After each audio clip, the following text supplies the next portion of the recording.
Right, well, there you go then. Chelsea 3, Newcastle 2. And do you know what? It's been a little while, hasn't it, since I've done a post-match review with a smile on my face. And I was sort of thinking about that. And I thought, well, hold on. How many matches have I not been happy about? And I looked back. And, okay, there's quite a few draws in there. But actually, technically, we're now 7 unbeaten. Pretty good for Chelsea, isn't it? And my God, is that just what the doctor ordered for Mauricio Pochettino? Because that win has definitely got a lot of the fan base, including myself, to an extent, off of his back. It was a very impressive win because when you look at Newcastle, I understand they're not hitting the heights this season that they did last season. I understand that they've got an injury crisis, but they're still a good side. Newcastle are a good team. They won their last game. Obviously, there was players in that lineup today for Newcastle that probably wouldn't have started if it had not been for the injury crisis. But when you look at a game and you see two absolute bangers scored from the Newcastle boys, and we've still come away with a win, I'm pretty happy with that one, man. And beating one of the guys in and around us in the table is something that we desperately needed to do. I know there's this thing of Chelsea turn up in the bigger games, but actually I can show you some bigger games that we didn't turn up in. We weren't great in the cup final. We weren't great in the 4-1 loss.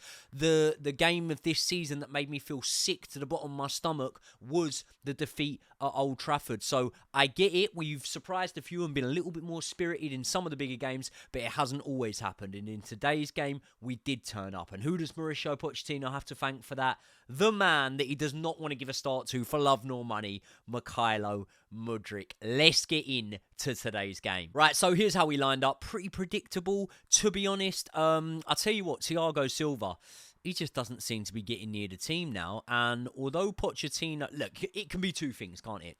Pochettino at first said that there was no rift between him and the player, and there was a bit of a misunderstanding. Thiago Silva had gone in and explained himself after Belle Silva's comments or her tweet had sort of hit the headlines, and there was no problem there. Now, maybe I'm reading between the lines. Maybe I'm adding 2 and 2 together and getting 5. But clearly there was a problem there, wasn't there? Because Thiago Silva has not really seen himself have a cemented place in the team since, as he did before. But maybe, very, very possibly, it's just a case of Thiago Silva's age, and we're just seeing that eventually even greats of the game like Thiago Silva will be fizzled out. So if that's the case, that's fine. If we're not losing games, you know, as we haven't really been recently, I get that we lost the cup final, but in 90 minutes we drew.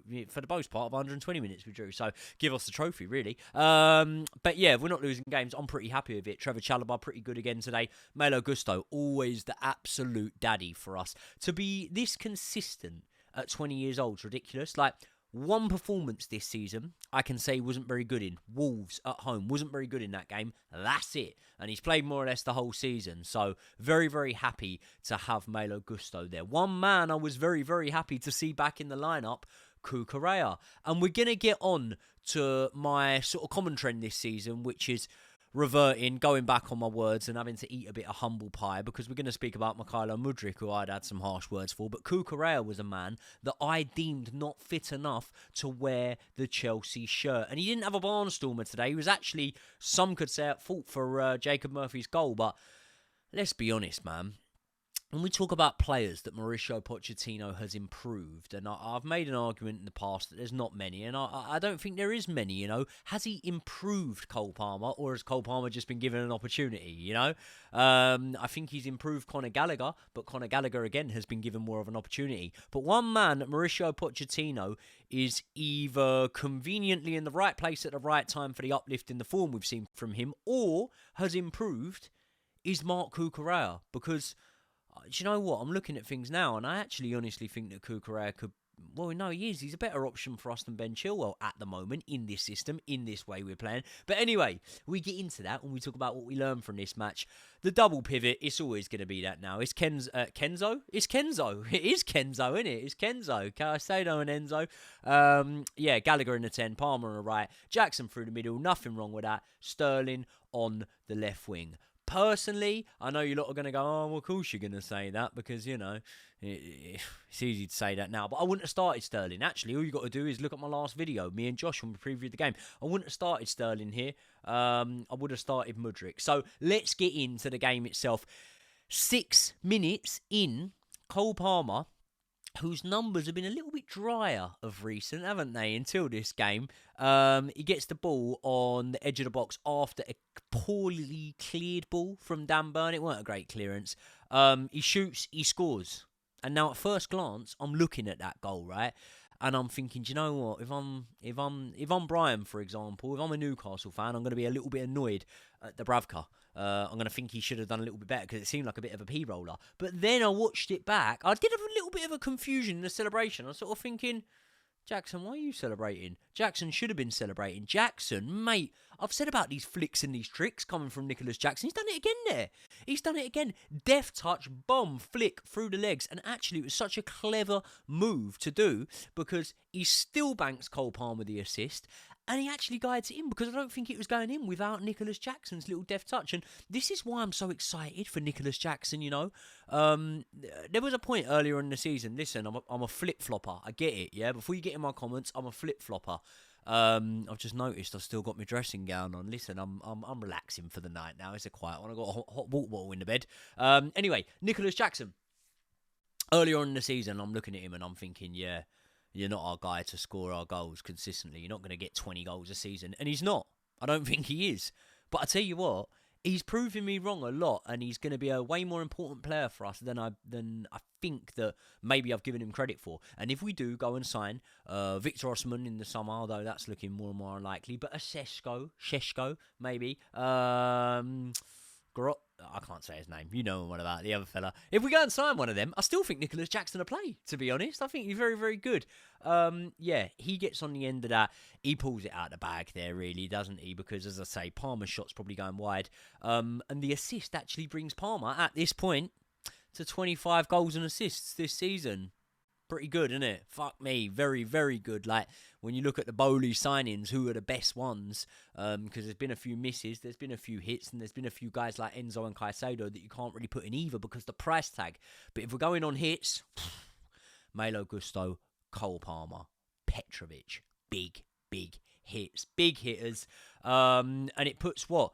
Yeah, him up to 25 goals and assists. It puts Jackson up to 15 goals and assists this season, so that's pretty good. Now, after this, there's a few half chances here and there, but nothing really worth writing home about, nothing worth talking about on here. And as the sort of 40-minute mark approaches, right, I'm starting to sort of gather my half-time thoughts. I'm thinking, okay, how do I see this half, right?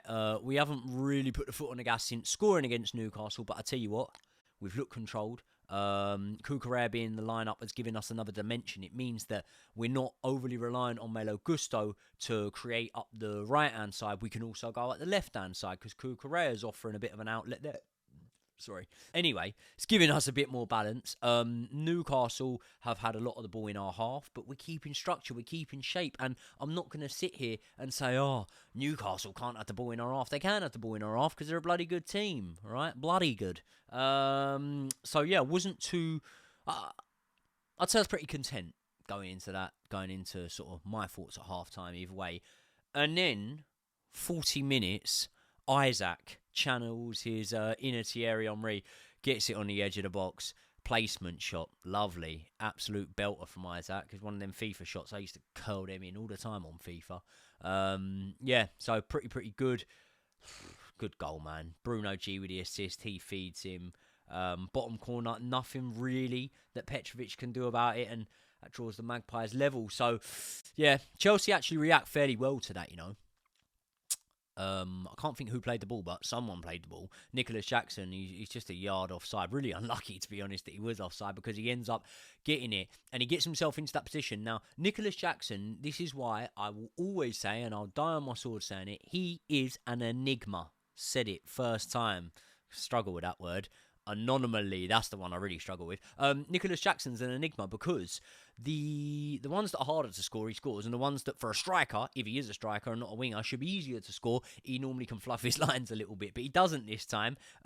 He converts it, breaks on the goalkeeper. When we watch it back, it was offside. It gets ruled out straight away by the linesman, so nothing we can complain about too much. Sterling, he has a shot just before half-time. Blast one at the goalkeeper, straight on target. But that's pretty much it going into half-time. Second half starts off pretty equal, to be honest. Almiron, he has a shot. Petrovic saves it sort of straight at him. And then something happens, right? Around the 50-minute mark. For about a 5-minute period, Chelsea turn into prime Barcelona. Well, that's a bit far. No, it's not too far. We're running with it. It's small wins this season, isn't it? We turn into prime Barcelona. We got Newcastle pegged back on the edge of their box, and we're just playing a little bit of tippy-tappy football round them. Even when they are winning it, because, say, for example, there was a bit in that little passage of play where Cole Palmer gives the ball away, we win it straight back, and we're looking quite dangerous in that moment. And after some lovely little pieces of play and bits of footwork from the likes of Malo Gusto and Conor Gallagher, Cole Palmer, pretty much, he picks up the ball in a turn, he thinks, you know what, fuck this, bang, straight in, past Dubravka. I think it went through Botman's legs, didn't it? Or Burns' legs, one of the two. And you know what they say, when it goes through the defender's legs, it normally goes in. Cole Palmer, lovely, lovely, lovely finish. And that's the 5th time this season that Cole Palmer has both scored and assisted in a league match, which I think puts him top. I think there was 4 times Ollie Watkins done it. So Cole Palmer's top now. It takes him to 26 goal involvements for the season. Now, seconds after this, we have the opportunity to kill off the game. A long ball comes over the top. Once again, Raheem Sterling breaking onto it. He is one-on-one with the keeper, and he does what Raheem Sterling always does. He slows it down, and he overcooks his dinner. Constant. It always happens, man. I'm going to get people in the comments. I know. I'm going to get people in the comments now telling me I'm bang out of order. Oh, the Sterling hate. It's not Sterling hate. It's not Sterling hate. Any other winger worth the wage of 325 grand a week converts it or passes it. Sterling wants to overcook it. He tries to take it round the goalkeeper. He does take it round the goalkeeper. In doing so, he lets pretty much half the Newcastle defence run back and it gets cleared off the line. Now, that's bad, right? But it's even worse when you realise he had Cole Palmer next to him.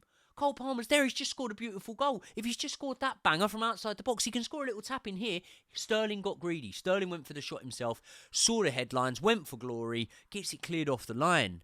So frustrating, you know. You would have thought that Raheem Sterling would have learnt from what happened at Molineux. And if you know, you know. Raheem Sterling had a very, very similar situation at Molineux in the match we lost on Christmas Eve, while the Chelsea travelling fans have made the long trip to Wolves all the way there on Christmas Eve. No public transport, you know. Probably messed up family plans and whatever. And Sterling got greedy in that match and didn't score when he should have, you know, passed it to Cole Palmer. He should have done that again there. We saw Gareth Southgate in the stands, you know, and there was a point in this season where I was pretty critical of Gareth Southgate leaving Sterling out of the England sides. I can see why he leaves him out. I can see why Gareth Southgate leaves Sterling out, man, because tournaments are, you know, your legacy hangs on fine margins in tournaments as an England manager, and I don't think I could put someone on a plane who I don't trust in those moments, and this says it all. And Chelsea fans that, you know, not just go to matches, but any Chelsea fans that are being honest with themselves would agree with me here. We don't feel confident when he goes through on goal. We really don't. I know wages aren't everything, man, but if you've got a player on 325 grand a week and they're an attacking player that was brought in for goals and assists, I feel that you should be confident that they will score or assist in that situation. And I knew he wasn't going to. Don't know, man. Don't know what to do with Sterling. It's at that point I'm thinking, right, get him off. I've seen enough from Sterling. Get Mudryk on. He should have been on from the start, and we'll get on to him before you lot call me a snide, because I know I've been scathing of Mudryk in the past. But Mauricio Pochettino clearly agreed with me, and he did sub Mhykhailo Mudryk on for Raheem Sterling. 75 minutes, we break on the Geordies once again. Conor Gallagher, he's got the ball on the edge of the box. I'm thinking, is he going to try and thread a little ball through here? Is he going to shoot? Well, Mhykhailo Mudryk has other plans. He thinks, oh, I'll have that. Takes the ball off his own player, Conor Gallagher. Little bit of footwork. Puts it through Botman's legs. Rounds the keeper. And shows Raheem Sterling what you're supposed to do in that situation. Scores. Mhykhailo Mudryk comes off the bench to score again. I said he should have been in the lineup from the start here, and he should be. And do you know what? I'm gonna issue my public apology now, because I'm in the studio with Josh tomorrow. I can already see he's gonna be very, very happy about this one. He's really gonna be rubbing salt in the wounds, but there are no wounds because Chelsea won. I've said that I didn't see it coming good for Mhykhailo Mudryk. I said that he needed a loan out. I said that so far I'm undetermined as to whether he's any good or whether he's just quick. And of recent weeks, of recent games, he's proving me wrong. He's making me a little bit embarrassed for the words I've said about him. And he's now giving me hope. And he's now a player that if it's between him and Sterling for the rest of the season, I want to see Mhykhailo Mudryk there. I really, really do. I even think in his couple of showings when he's played in the number 10 role, where he's played in this match when he came on, he's doing a better job there than Gallagher. That doesn't mean that I wouldn't have Mhykhailo Mudryk and Gallagher on the pitch at the same time. But yeah, lovely finish, man. Lovely finish from Mhykhailo Mudryk. 90 minutes in, Jacob Murphy, he scores an absolute beauty of a goal. Takes it on the turn. Cucurella rushes to get the ball, misjudges it. Jacob Murphy takes it on the turn, blasts it in. It's funny, right? I was with Brian earlier, and we were talking about the game. I said, "You confident, mate?" He said, "Yeah, you know." And he said to me, "We got Jacob Murphy back, so that's a good thing." And I didn't know whether he was joking at first. It's bad, isn't it? I didn't know whether he was joking. He was being serious, and clearly he watches a lot more of Jacob Murphy than me, because I thought, oh, right, I'm not going to do anything. Jacob Murphy. Well, he did do something. He absolutely roofed it into the top of the net past Petrovic. Again, nothing he can do, but it was too little too late, man. 3-2 Chelsea. Very, very happy. What did we learn from this game? Well, I'll tell you the most important thing we learned. We've still got something to play for now. We've just gone 1 point behind Newcastle with a game in hand. If that game in hand was to be played tomorrow and we were to win it, we would go above Newcastle. We would go above Wolves. We'd potentially go above Brighton. We probably would because of the goal difference. They're a little bit ahead of us, but we'd potentially go above them. And we'd go, 1 point behind West Ham? That means that going into the final stretch, the last 10 games of the season, there's very much something to play for. I don't want to get ahead of myself, man, but I was encouraged by that performance today. I wouldn't say it was our best performance of the season by a long shot. I'd say it was in the top 5 maybe, but how many great performances have there been from us this season? How many great performances that have resulted in 3 points has there been from us this season? But I tell you what, man, we've got hope. I think we've got hope now. Am I jumping the gun? I think we have. Look at our next 5 games. Burnley, United at home, a match that I'm going to be at, a Thursday night game that is actually now. Sheffield United, Everton, Brighton. Come on. 5 games there. We need to be taking away 4 wins from them. We need to be beating Burnley. That's fundamental that we're beating Burnley. The man that's been doing it for them recently is our boy, Datro Fofana. He'll be cup tied. Well, it's not cup, is it? But he'll be whatever it is. He can't play against us, surely. The amount of loopholes Bowley's found. Surely he's put that in the old contract. Burnley, we should be beating. I'm going to put it out there. Man United, we should be beating. I'll be absolutely fucking fuming if we finish this season without winning against Man United, because it's the battle of the dog shit clubs this year, and they're worse than us, even though they're above us in the league. Sheffield United, come on. We just beat Newcastle. Newcastle beat them like 8-0. Everton, it's always a tough game against the Toffees, isn't it? We should be beating them. And Brighton, I've said it time in, time out, don't really rate them, and I don't want their manager, thank you very much, or any more of their players. Enough of that. We should be beating them. We've got to be winning on this run, man. It starts Sunday with Leicester. We've got to be beating Leicester. Mauricio Pochettino isn't out of the woods yet for me, but if he can get a couple of wins in these next few games and show me something, then you know, he will have my full backing once again. But he's the Chelsea manager. He's always going to have my full backing. I just said that, you know, maybe Mourinho would have done a better job. But after I see him out of the boxing in Saudi Arabia the other night, I'm thinking he's going to end up at Al Hilal or somewhere like that. Pochettino, he should have picked Mudryk from the start. I've been critical of Mudryk. I accept it. But when he's coming off the bench and making a difference, or making a difference in the game against Leeds like we saw, you've got to give him a run now. You've got to give him a run. Regardless of whether you think Sterling's the man or not. If we're looking at them two, maybe a little bit like for like, which we can do because Cole Palmer and Nicolas Jackson are interchangeable. So if someone's going to come out for Mudryk, it's Sterling. It's usually who gets subbed off for Mudryk when he comes on. If you're looking at them two like for like, whether you rate Sterling, whether you think I'm being harsh on him or not, the age, look at the age, look at the length of contract. Mudryk is the investment you want to give more time into at the minute. So, give this boy a run in the team now. What else? We're lucky to have Cucurella back. I said that. I get that people will go, hold on, you know, he misjudged the challenge against Jacob Murphy, or the interception that he thought he was going to get off against Jacob Murphy, and then Murphy scores. Yeah, I get it. But in the system we're playing, I think Cucurella is offering us more than Ben Chilwell at the moment. Love Ben Chilwell. Champions League winner, exceptional player. Apart from the Borough game, haven't really rated his contribution since he's come back into the team. But I could be wrong on that one. At the moment, for me, I'm liking what Cucurella does, man. I really am. Caicedo and Enzo settling in well together, you know. It does worry me. One thing, this is what worries me about the height there. I was critical of Robert Sanchez for the whole short goal kick thing, and actually we see Petrovic do it today. It's because we haven't got the height there, isn't it? It's because you haven't got the physical players. And against a team like Newcastle, who can be very physical, you know, Botman, Burn, Bruno G sitting just in front of them. There was no point going long from the goal kick half the time. And then when you go down to the sides, what? You're going to have Raheem Sterling jump against Livramento, are you? Doubt it. So, yeah, we do lack that height in the middle. And when Romeo Lavia eventually comes into the team, maybe we see that from him. But, yeah, really, really happy with that result today. People, I am in the studio tomorrow morning with the big dog, Josh Abeste. We'll touch on the game a little bit because Josh has been up there, probably making his way back now. So we'll touch on the game a little bit. We'll speak about that and then we're going to preview the Leicester game, obviously. Let me know your thoughts in the comments. I'll be reading as many as I possibly can. Try get back to some of you. Thank you very much for staying around to the end of another video. Smash the like button right now. It really, really helps me out. Hit the subscribe button if you're not already and I will see you all in the next one.